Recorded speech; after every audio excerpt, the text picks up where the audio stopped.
Maggi और उसके दोस्त जंगल में पुराने वीरान मकानों को तलाश करने में हमेशा दिलचस्पी रखते थे। उन्होंने कस्बे के लोगों से कहानियां सुनी कि जंगल में एक घर पर भूतों का राज है, लेकिन उन्होंने कभी इस पर तवज्जो नहीं दी। उन्हें यकीन था कि ये सिर्फ बूढ़ी औरतों की कहानियां हैं जिनका मकसद बच्चों को बहलाना है।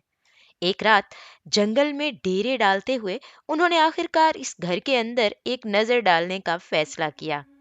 घर अंधेरे में डूबा हुआ था और ठंडी हवा दरख्तों से गुजर रही थी, जिससे उनके आसाब मुंजमद हो रहे थे। इस खौफ के बावजूद वो आगे बढ़ते रहे। जैसे ही वो घर में दाखिल हुए, उनके नथनों में एक नागवार किस्म की बदबू भर गई। ये सड़े हुए गोश्त और गंदगी का मुरक्कब था, जिसे वो बिल्कुल बर्दाश्त नहीं कर पा रहे थे।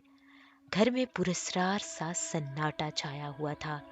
सभी दोस्त खौफजदा हुए थे, लेकिन इस पुरानी हवेली के राजों से पर्दा उठाने के लिए पुरजोश भी थे। पहली मंजिल गंदगी से अटी हुई थी। हर तरफ मलबा बिखरा हुआ था, शीशे टूटे हुए थे और वॉलपेपर उतर कर लटक रहे थे। जैसे ही वो दालान के साथ आगे बढ़े, उन्हें हॉल के नीचे एक कमरे से मध्यम सी चमक नजर आई। मैगी हिचकचाते हुए करीब गई और ग्रुप ने उसका पीछा किया। ये एक बेडरूम था, जिसके बीच में एक बड़े से फानूस वाला बिस्तर था।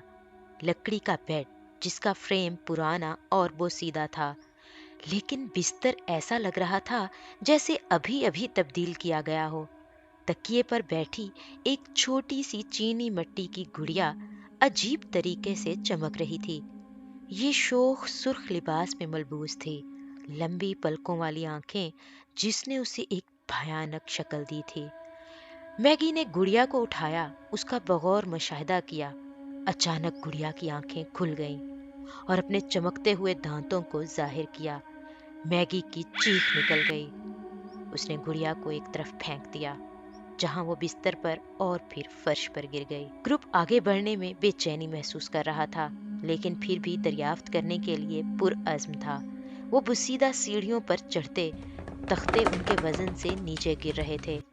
दूसरी मंजिल भी पहली की तरह ही खस्ता हाल थी और एक अजीब सी धुंध थी जो दालान में छाई हुई थी। मैगी ने मशवरा दिया कि वो सारी हवेली देखने के लिए अलग अलग हो जाएं।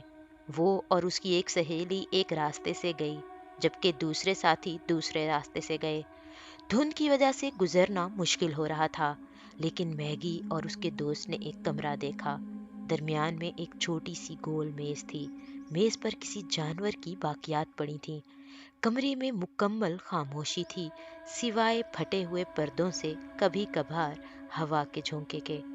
मैगी मेज के करीब आई और मेज का जायजा लेने लगी। अचानक उसकी आंख के कोने में कुछ हरकत हुई और उसने अपना सर मोड़ लिया। मैगी दहशतजदा हो गई। उसे अपने पीछे आहट सी महसूस हुई। मुड़कर देखा तो एक शख्सियत गैर वाजे और धुंधली सी साए में खड़ी थी।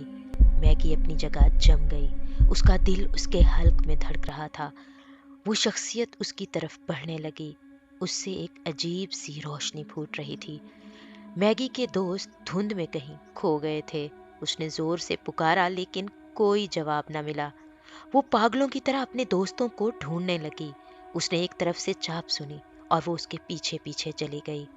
यहाँ पर धुंध ज्यादा गहरी थी और वो बमुश्किल देख पा रही थी।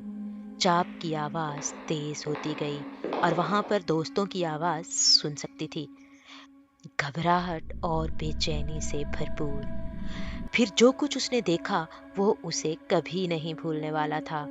उसके दोस्तों को फर्श ने जकड़ा हुआ था। उनके पूरे जिस्म पर गहरे जख्म थे और उनके जख्मों से खून लकड़ी के फर्श पर टपक रहा था, जिससे एक भयानक खाका सा बन रहा था। दीवारें पुरानी अलामतों और अजीबो गरीब शक्लों से मुज़य्यन थीं। कमरे के बीच में एक बड़ा सा दायरा था, जिसे सुर्ख रंग में खींचा गया था। मैगी ने दोस्तों को छुड़ाने की कोशिश की, लेकिन जंजीरें बहुत मोटी थीं। यूं लग रहा था कि कमरा उसके गिर्द घूम रहा हो। वो डर के मारे भाग जाना चाहती थी कि उसे अपने रास्ते में किसी चीज से टकरा कर पीछे की तरफ लड़खड़ाई और जमीन पर गिर गई। उसे एहसास हुआ कि उसे किसी चीज ने झंझोड़ कर रख दिया है, और वो और कुछ नहीं, वही चीनी मिट्टी की गुड़िया थी, मगर अब उसके माथे से एक छुरी निकली हुई थी। वो मुड़कर कमरे से भागी। उसके पीछे दौड़ते कदमों की आवाज बुलंद होती जा रही थी। वो दालान में से भागी, मगर हर रास्ता बंद था। एक ही रास्ता बचा था, पुराने बेड वाला कमरा। वो दीवानावार अपने पीछे दरवाजा बंद करने की कोशिश करते हुए सीढ़ी पर चढ़ गई। वो थोड़े ही फासले पर थी जब कमरे में एक सर्द आवाज गूंजी। इतनी जल्दी जा रहे हो? फिर उसे एक चीख इतनी जोर से सुनाई दी जिसने घर को हिला कर रख दिया। जिसके बाद उसे कुछ होश ना रहा। दफातन मकान से शोले बुलंद होने लगे और पूरा मकान इन शोलों की लपेट में आ गया। अगली सुबह पुलिस ने उन्हें ढूंढ निकाला। मकान मुकम्मल तौर पर जलकर खाकस्तर हो चुका था।